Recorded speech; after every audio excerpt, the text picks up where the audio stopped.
This will be an exciting competition with 23 teams coming from the Philippine Canoe Kayak Federation competing in the first Tanawan City Dragon Boat Race Festival.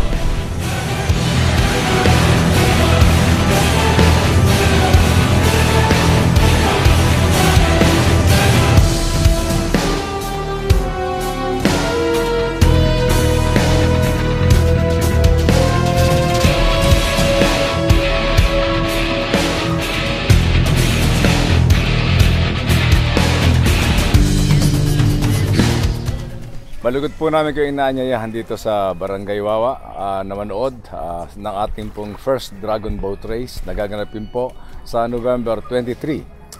Start po ito ng alas 6 ng umaga.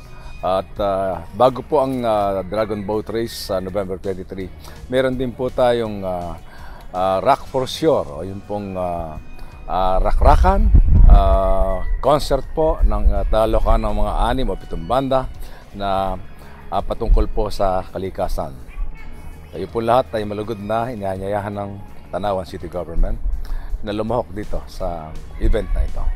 Salamat po.